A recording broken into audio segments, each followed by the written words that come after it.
ልጠይቃችሁ። አሁን አንድ ሰው መጥቶ አንተ ውሻ ከሚለንና የኔ ውሻ ከሚለን መልሱልኝ። ካንተ ውሻና ከኔ ውሻ የቱ ይሻላል? አንተ ውሻ ስትባሉ ደስ ይላችኋል? የኔ ውሻ ስትባሉ ትሽኮረመማላችሁ አይደል? ትቅለሰለሳላችሁ። ግን ሁለቱም እኮ ውሻ ነው የተባለ። ንግግሩ አንድ ሆኖ ሳለ የምንናገርበት መንገድ ንግግሩን የበለጠ ተሰሚ ያደርገዋል። ዓለም ልሞ መገሰጽ ማለት ነው። አንተ ትልቅ ሰው አይደለህ እንዴ? የተማርክ አይደለህ እንዴ? እንዴት ይሄ ይጠፋሃል ብሎ ተግሳጽ በጣም ጥሩ። በህይወታችን አንዳንዴ ጭልም የሚልብን ጊዜ የለም አለ። ዙሪያው ገደል የሚሆንብን ጊዜ አለ። ሁሉም የሚጨልምብን ጊዜ አለ። ሌሊት ማለት ግራ ቀኙ የሚጠፋብህ ጭልም የሚልብህ ሰዓት ነው። ሲጨልምብህ መሄድ ያለብህ ወደ ክርስቶስ ነው። ምክንያቱም በክርስቶስ ዘንድ ጨለማ አይጨልምም። እስመ ጽልመት ይጽልም በኀቤከ። ክርስቶስ ባለበት ስፍራ ጨለማ አይደለም። የጽድቅ ፀሐይ ክርስቶስ ሲያበራ የትኛውም ጨለማ ውስጥ ብትሆን ያበራል። ሲኦል ውስጥ ብትሆን ክርስቶስ እስካለ ብርሃን ነው የሚሆነው። በሃይማኖታችሁ አትፈሩ፣ በማተባችሁ አትፈሩ። የምትሰሩበት ቦታ፣ የምትማሩበት ቦታ፣ የምትነግዱበት ቦታ ክርስትናችሁ እንዲታይ የማትፈልጉ ከሆነ ኒቆዲሞስ መጀመሪያ የነበረበት ችግር አለባችሁ ማለት ነው። የመጀመሪያው ስቴጅ ላይ ነው ያላችሁት። ፈራ ተባለ፣ ደፍሮ እኔ እንዲህ ነኝ ማለት አቃተው። ብዙዎቻችን እንደዚህ ነን እኮ። ነጠላቸውን ጥፍጥፍ አድርገው እኮ ከቢሮ ሲወጡ ቤተክርስቲያን ነው የሚሄደው ለማለት የሚፈሩ ሴቶች። ቤተክርስቲያን ለመሳለም ጓደኞቹ ፊት የሚያፍር እኮ ጎረምሳል። ክርስቶስ በእኛ ሳያፍራውን እኛ በሱ ልናፍር ነው? እንዳናፍር በእውነት ቀስ እያለ በፍርሃት የጀመረ ክርስትና ከዛ ፈራ ተባ ወደ ማለት ከዚያ ደግሞ በአደባባይ ስለ ክርስቶስ ወደ መመስከር። ሰማዕትነት እኮ ነው። ሰማዕትነት ከዚህ በላይ ምን ሰማዕትነት አለ? እና ክርስትናችን ምን ሞትለት መከራ የምንቀበልለት ልታምኑ ብቻ አይደለም የተጠራችሁት። እንደነ ቅዱስ አግናጢዮስ ልታምኑ ብቻ ሳይሆን መከራን ምን ልትሉ ልትቀበሉ። ክርስቶስ ይቺ ጽዋ ከኔ ትለፍ ብሎ ለሁላችን ያስተላለፈው መከራውን ነው። ከኔ ትተላለፍ፣ ከኔ ወደ ቀጣዩ ትውልድ ትሂድ ብሏል። ስለዚህ ክርስቶስን የጠሉ ሁሉ ክርስቲያኖችን ይጠላሉ። በዓለም ሳላችሁ መከራ አለባችሁ። እውነት እላችኋለሁ እኔ ዓለምን አሸንፌአለሁ።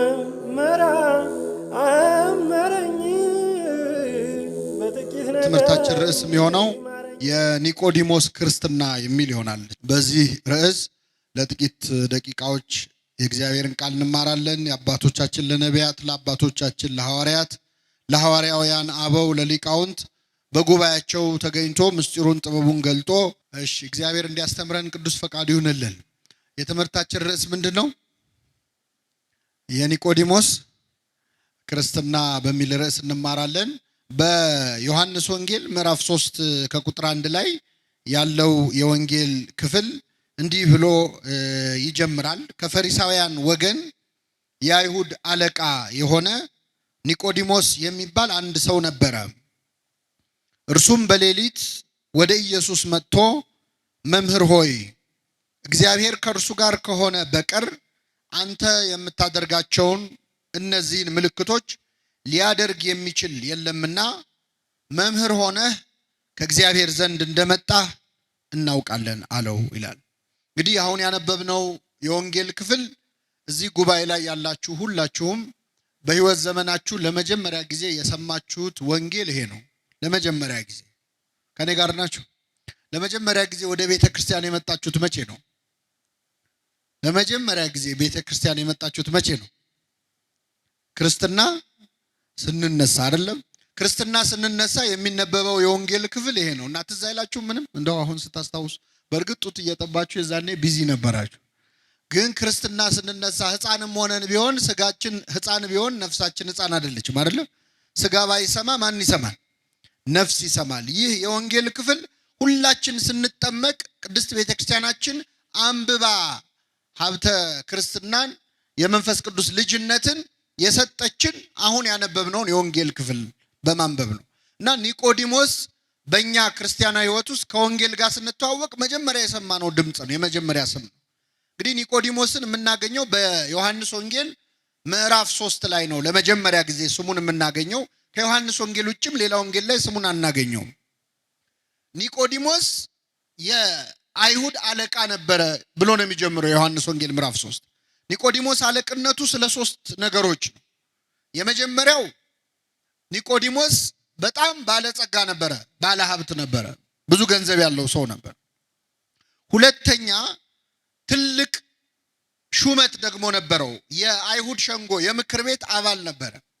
ሶስተኛ በጣም የተማረ በዘመኑ የነበረውን ዘመኑ የወለደውን ትምህርት በደንብ የተማረ ምሁረ ኦሪት ነበረ። ስለዚህ ሹመቱ ስልጣኑ ማለት ነው አንደኛ፣ ሁለተኛ ትምህርቱ፣ ሶስተኛ ሀብቱ አለቃ ያሰኘው በጣም ትልቅ ከፍ ያለ ሰው ነበር። ከኔ ጋር ናችሁ? እነዚህ ሶስት ነገሮች ብዙ ጊዜ አብረው አይሆኑም አይደለ? ስልጣን ያላቸው ሰዎች ሀብት ሊኖራቸው ይችላል፣ ግን እውቀት አይኖራቸው።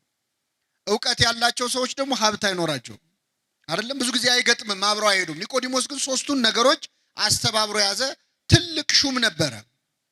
በሌሊት ወደ ኢየሱስ ሄደ ይላል። በሌሊት ወደ ኢየሱስ ሄደ። በጣም ይገርማል። በሌሊት ወደ ኢየሱስ ሄደ የሚለው ቃል ምን ያሳየናል? ይህ ሰውዬ ባለስልጣን ነው።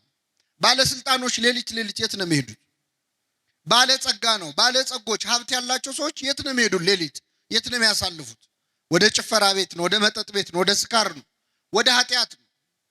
የተማሩ ሰዎች እናውቃለን የሚሉ ሰዎች ሌሊቶቻቸው ወደ ክርስቶስ የሚሄዱበት አይደለም፣ ከክርስቶስ የሚጣሉበት ነው ሌሊታቸው። ኒቆዲሞስ ግን በሌሊት ወደ ኢየሱስ ሄዶ ነበረ ይላል።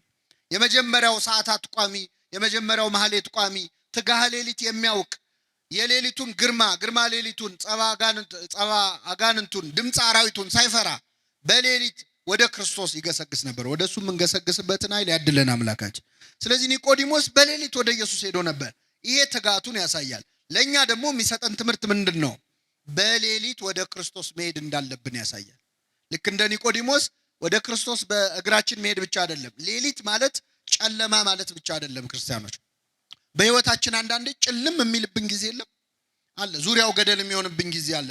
ሁሉም የሚጨልምብን ጊዜ አለ። ሌሊት ማለት ግራ ቀኙ የሚጠፋብህ ጭልም የሚልብህ ሰዓት ነው። ሲጨልምብህ መሄድ ያለብህ ወደ ክርስቶስ ነው። ምክንያቱም በክርስቶስ ዘንድ ጨለማ አይጨልምም። እስመ ጽልመት ይጸልም በኀቤከ።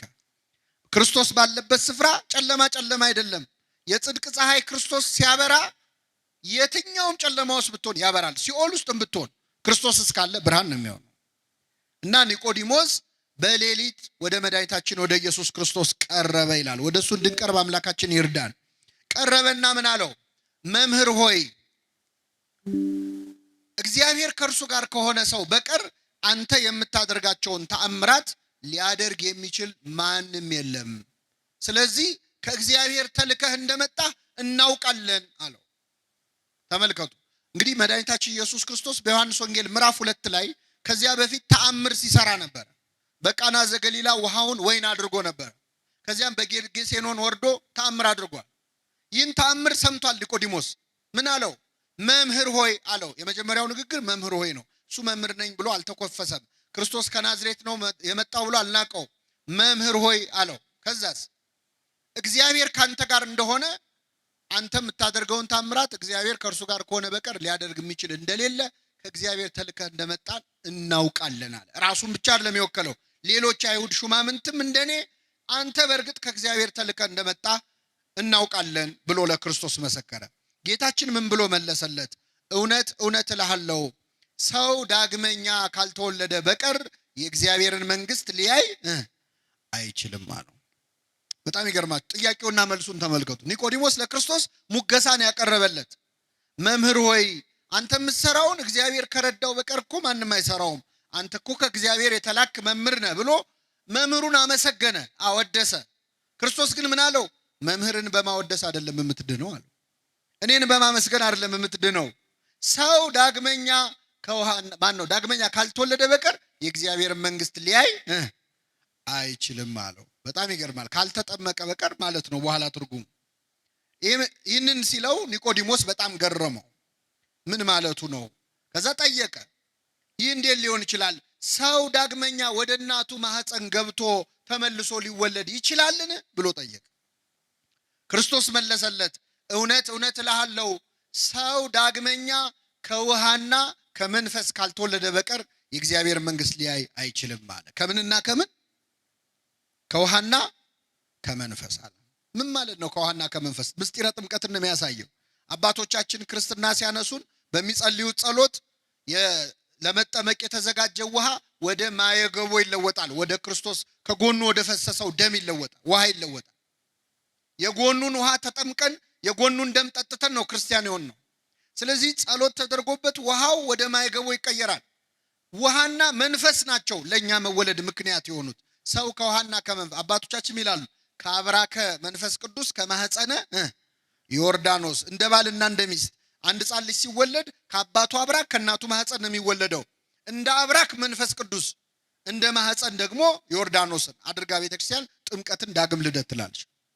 ስለዚህ ሰው ዳግመኛ ካልተወለደ ወይም ካልተጠመቀ በቀር የእግዚአብሔርን መንግስት አይወርስም አለው። በጣም ይገርማል። ኒቆዲሞስ አለቃ ነው፣ ባለስልጣን ነው፣ ባለሀብት ነው ብያቸዋል። ወደ ጌታ ሲመጣ ግን ባለሀብት መሆኑ ቀረና ገና አልተወለድክም አለው ክርስቶስ። ገና ልትወለድ ያስፈልጋል አለው። አስተነፈሰው። ወደ ጌታ የሚመጡ ሰዎች ተኮፍሰው መጥተው ተንፍሰው ነው የሚሄዱት። ደረጃቸውን አውቀው ነው የሚሄዱት። ባለስልጣን ነኝ፣ ምሁር ነኝ፣ ባለገንዘብ ነኝ ብትል ክርስቶስ ፊት ግን ስትመጣ ምንም ነህ። በዚያ ላይ ኒቆዲሞስ በሌሊት የመጣው ዝም ብሎ ለመማር ብቻ አይደለም። በዚያን ጊዜ ከክርስቶስ ተማሪ ሆኖ የታየ ሰው ህይወቱ ላይ አደጋ ይጣልበት ነበር። በተለይ የሸንጎ አባል ከሆነ የምክር ቤት አባል ከሆነ ከምክር ቤት ሊባረር ይችላል። ስለዚህ ሌሊት ያስመጣው የመጀመሪያው ምክንያት ፈርቶ ነው። የክርስቶስ ተማሪ ሆኖ መታየት አልፈለገም ነበር። ተመልከቱ፣ ይፈራ ነበረ። ሁለተኛ ገና እስካሁን አልተማረም እንዴ? ከጌታ እግር ስር ቁጭ ብሎ ይማራል። ከ30 ዓመት ጎልማሳ ከክርስቶስ እንዴት ይማራል? ስንት ነገር ያውቃል ብለን ስንገምት ብለው እንዳይንቁት ተከብሮ ያደርጋል ደንቆሮ ይላሉ አባቶቻችን። ሰው ሲከበር እኮ ይደነቁራል፣ ትምህርት መማር አያምረው። በዚህ ምክንያት ኒቆዲሞስ በሌሊት መጣ እና ሰው ዳግመኛ ከውሃና ከመንፈስ ካልተወለደ በቀር የእግዚአብሔር መንግስት ሊያይ አይችልም። ይህን ጊዜ ኒቆዲሞስ ምን አለ መሰላችሁ? ይህ እንዴት ሊሆን ይችላል? ኒቆዲሞስ ስንት ጥያቄ ጠየቀ? 2 ጥያቄ ጠየቀ። መጀመሪያ እንዴት ሰው ወደ እናቱ ማህፀን ሊመለስ ይችላል አለ። ለሱ መለሰለት። እኔ ወደ እናት ማህፀን ተመለስ አላልኩም፣ ከውሃና ከመንፈስ ነው የምትወለደው አለ። ሁለተኛ ጥያቄ ጠየቀ። ምንድነው ጥያቄው? ይህ እንዴት ሊሆን ይችላል አለ። የመጀመሪያው ጥያቄ መረጃ ከማጣት ዕውቀት ከማጣት የተጠየቀ ጥያቄ ነው። ክርስቶስ መለሰለት። ሁለተኛው ጥያቄ ግን የጥርጣሬ ጥያቄ ነው፣ የክርክር ጥያቄ። እንዴት ሊሆን ይችላል? እግዚአብሔር ዕውቀት አጥሮን የምንጠይቀውን ጥያቄ ይቀበለናል። እምነት አጥሮን የምንጠይቀውን ጥያቄ ግን ያዝንብናል፣ ይቀየመናል። እየተነገረ እንዴት አትሰማም? እየነገርኩ አይደል ወይ? ለዚህ ነው እኮ እመቤታችንን ስናመሰግናት እንደ ዘካርያስ ሳትጠራጠሪ እንደ ኒቆዲሞስ ሳትከራከሪ ያመንሽ ብፅዕት ነሽ እንላለን። ኒቆዲሞስ ክርክር ነው የገባው ከክርስቶስ ጋር። ይህን ጊዜ ምን አለው? አንተ የአይሁድ መምህር ስትሆን ይህንን አታውቅም አለው። አባቶቻችን ይላሉ ዓለም ልሞ ገሰጸው ይላሉ። አንተ የአይሁድ መምህር ስትሆን ይህንን አታውቅም እንዲህ አለው። ዓለም ልሞ መገሰጽ ማለት ምን መሰላል? ክብሩን ጠብቆ መገሰጽ ማለት ነው። እየሰማችሁ ነው? አሁን እኛ ብዙ ጊዜ ሰዎችን ስንገስጽ ክብሩን ጠብቀን አንገስጽ። ይህንን አታውቅም እንዴ ነው የምንለው በቀጥታ። እሱ ምን አለው? አንተ የአይሁድ ምን ስትሆን? ከኔ ጋር ናችሁ?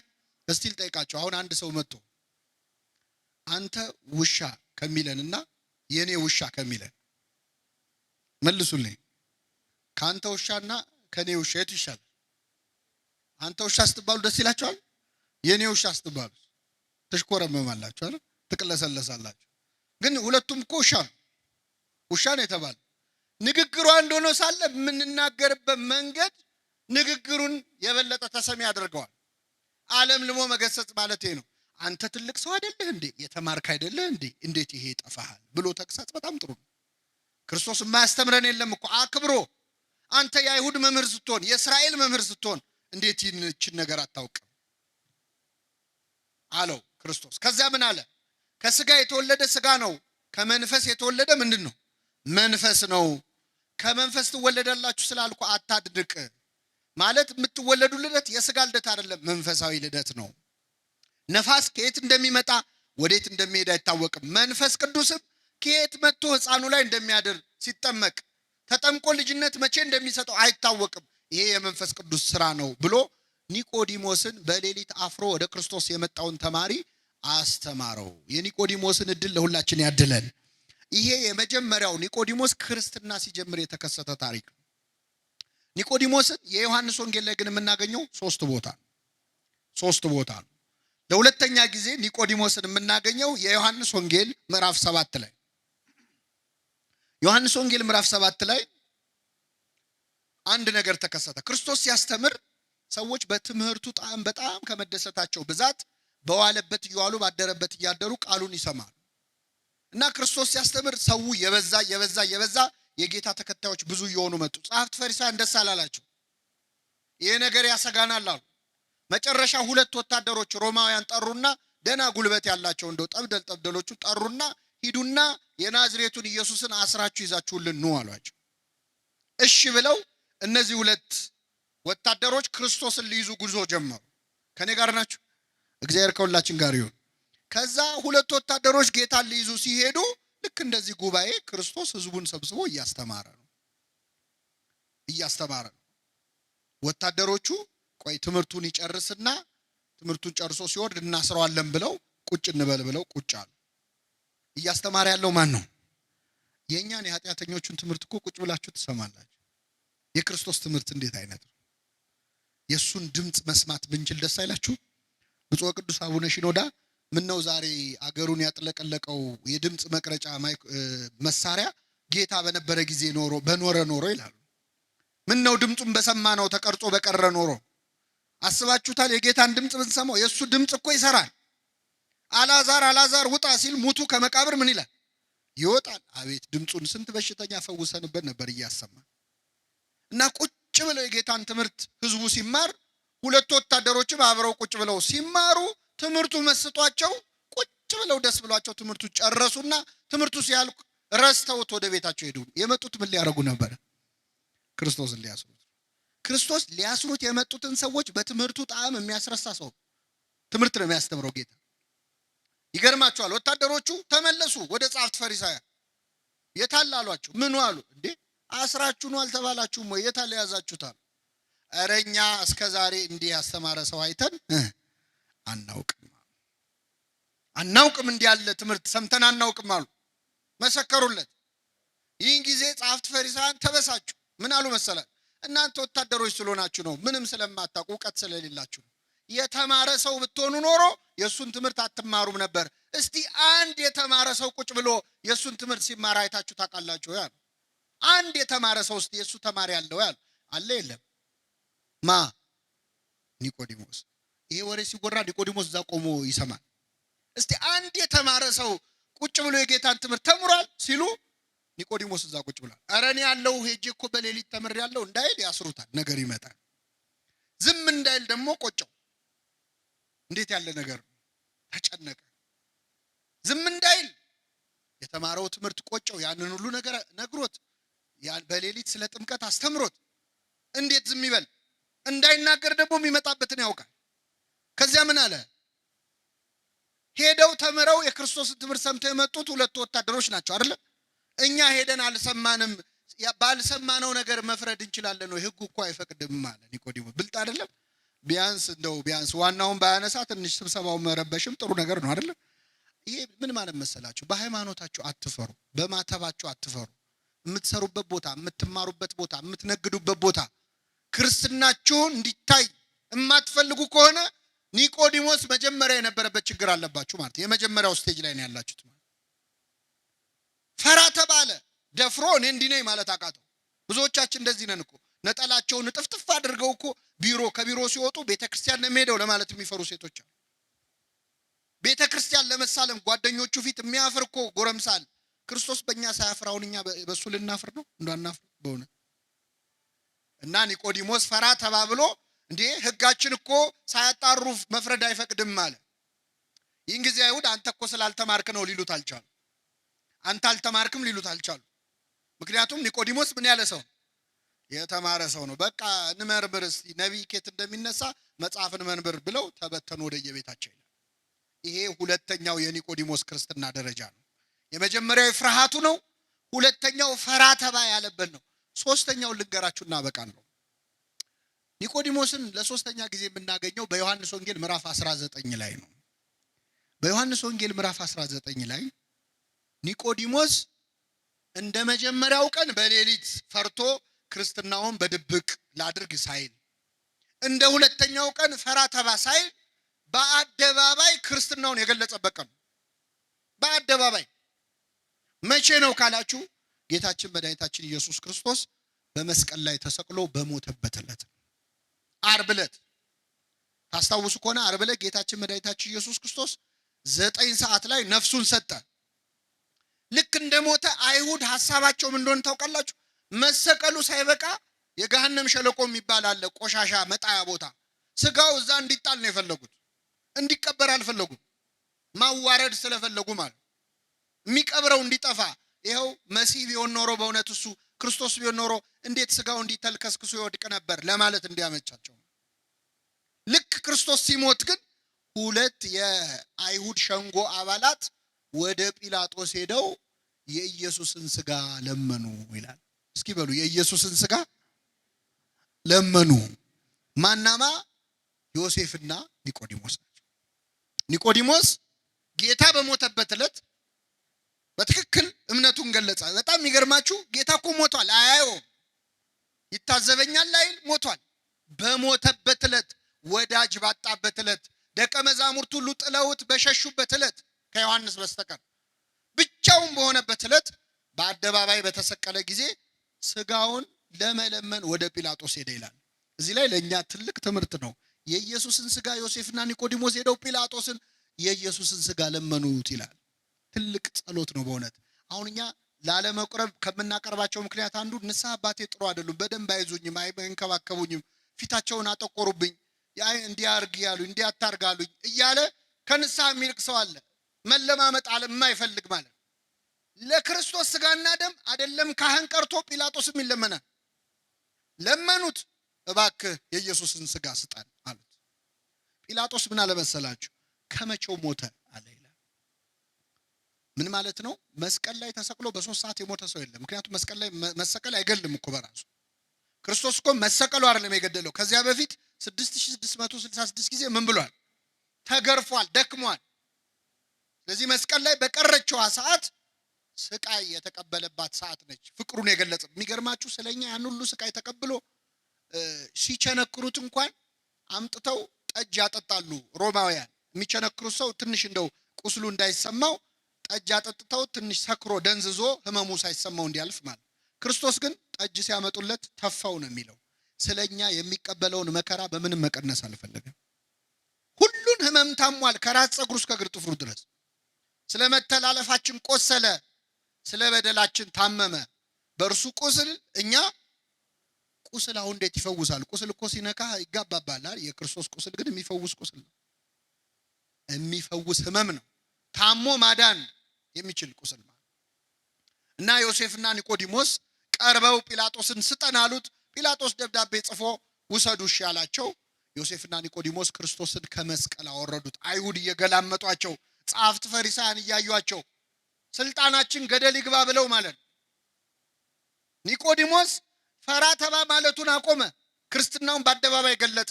ሄዶ ከመስቀል ላይ ክርስቶስን አወረደው። አስተኝተው በግራውና በቀኙ ቆመው እያለቀሱ ገነዙት። ደከምከኑ መጽኔሆሙ ለድኩማን፣ ደካሞችን የምታጸናቸው ሆይ ደከምክን?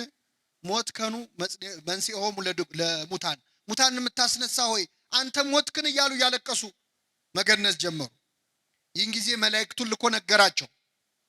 እንዴት እንደ ሩቅ ብእሲ እንደ ፍጡር እያለቀሳችሁ ትገንዙኛላችሁ? እያመሰገናችሁ ነው እንጂ ብሎ በመላእክቱ አስነገራቸው። ይህን ጊዜ ቅዱስ እግዚአብሔር ቅዱስ ኃያል ቅዱስ ሕያው ዘኢይመውት፣ ቅዱስ እግዚአብሔር ቅዱስ ኃያል ቅዱስ ሕያው የማይሞት እያሉ እየተንቀጠቀጡ ገነዙት። ክርስቶስን መገነዝ እንዴት አይነት ክብር ነው! ቅዱስ ኤፍሬም ሶርያዊ ዮሴፍና ኒቆዲሞስን ይጠይቃቸዋል። እንዴት ችላችሁ ገነዛችሁት? እንዴት አስቻላችሁ? አይንን የሚያበራውን አምላክ አይኑን እንዴት ከደናችሁት? ሽባ የሚፈውሰውን አምላክ እጆቹን እግሮቹን እንዴት አሰራችሁ? የታሰረውን የሚፈታውን ጌታ እንዴት አድርጋችሁ ፈታችሁት? አሰራችሁት ይላል። እና ዮሴፍና ኒቆዲሞስ በክብር ገነዙት። ቤተክርስቲያናችን የዮሴፍና ኒቆዲሞስን ክብር በደንብ ተረድታለች። አሁን ቤተክርስቲያን ስትሳለሙ መጀመሪያ ወድቃችሁ መሬቱን ትስማላችሁ አይደል? ከዛ ግራውንና ቀኙን። መሬቱን ስንስም መቃብሩን ነው እየተሳለምን ያለነው። ግራና ቀኙን ስንስም ዮሴፍና ኒቆዲሞስን ነው የምናስታውሰው። አባቶቻችን ቅዳሴ ላይ ሲቀድሱ ንፍቁ ካህንና ሰራዩ ካህን ጸሎት ሲያደርጉ ምንድነው የሚለው? ሰራዩ ካህን ዋናው ካህን ምንድነው የሚለው? ጌታ ሆይ እኔንና ይህን አብሮኝ የሚቀድሰውን ካህን ስጋህን እንደገነዙ እንደ ዮሴፍና እንደ ኒቆዲሞስ አድርገን ይላል። የሕማማት ቀን ደግሞ ብትገቡ ቤተ መቅደስ ታያላችሁ ተአምር። የክርስቶስን ልክ እንደተገነዘ ሆኖ ሁለት ካህናት ይዘው 41 ጊዜ እየተዞረ እግዚኦታ እየተባለ እነሱ የተሰማቸው እንዲሰማን የሚያደርግ ጸሎት አለ። የትንሣኤ ሰሞን ደግሞ ገና ቅዳሴ ስትጀምር ሃሌሉያ ዮሴፍ ወኒቆዲሞስ ገነዝዎ ለኢየሱስ፣ ዮሴፍና ኒቆዲሞስ ኢየሱስን ምን አሉት? ገነዙት እያልን ነው ቅዳሴ የምንጀምረው። ራሱ ክርስቶስን መገነዝ እንዴት ያለ ክብር ነው! ክርስቶስን መገነዝ ትፈልጋላችሁ ይላል ቅዱስ ኤፍሬም ሶርያዊ። ኤፍሬም ሶርያዊ ይገርማቸዋል፣ መገነዝ ይፈልግ ነበር እና ምን ያደርጋል መሰላችሁ? በጠዋት ይነሳና በማታ ይወጣና ሌሊቱን ሙሉ ጎዳና ተዳዳሪዎች ነዳያንን በተኙበት ይፈልጋል። ከመሃላቸው የሞተ ካገኘ ደስ ይለዋል፣ ይገንዘዋል። ሲመለስ ፊቱ በርቶ ይመለሳል። ምን ነው ምን አግኝተህ የተደሰትከው ሲሉት ክርስቶስን አግኝቼ ገነዝኩት ይላል። ደሃን ማብላት ክርስቶስን ማብላት ከሆነ ደሃን መገነዝ ማን መገነዝ ነው? ክርስቶስን መገነዝ ነው። ስለዚህ ኒቆዲሞስ በቤተክርስቲያናችን እጅግ ትልቅ ክብር ያለው ቅዱስ ነው። ቀስ እያለ በፍርሃት የጀመረ ክርስትና ከዛ ፈራ ተባ ወደ ማለት ከዚያ ደግሞ በአደባባይ ስለ ክርስቶስ ወደ መመስከር ሰማዕትነት እኮ ነው። ሰማዕትነት ከዚህ በላይ ምን ሰማዕትነት አለ? እና ክርስትናችን ምን ሞትለት መከራ የምንቀበልለት ልታምኑ ብቻ አይደለም የተጠራችሁት። እንደነ ቅዱስ አግናጢዮስ ልታምኑ ብቻ ሳይሆን መከራን ምን ልትሉ ልትቀበሉን። ክርስቶስ ይቺ ጽዋ ከኔ ትለፍ ብሎ ለሁላችን ያስተላለፈው መከራውን ነው። ከኔ ትተላለፍ፣ ከኔ ወደ ቀጣዩ ትውልድ ትሂድ ብሏል። ስለዚህ ክርስቶስን የጠሉ ሁሉ ክርስቲያኖችን ይጠላሉ። በዓለም ሳላችሁ መከራ አለባችሁ፣ እውነት እላችኋለሁ እኔ ዓለምን አሸንፌዋለሁ ብሏልና ኒቆዲሞስ በዛሬው ዕለት የምናስበው ታላቅ ቅዱስ ነው። በረከቱን ያሳድርብን፣ የሰማነውን በልቡናችን ያሳድርብን።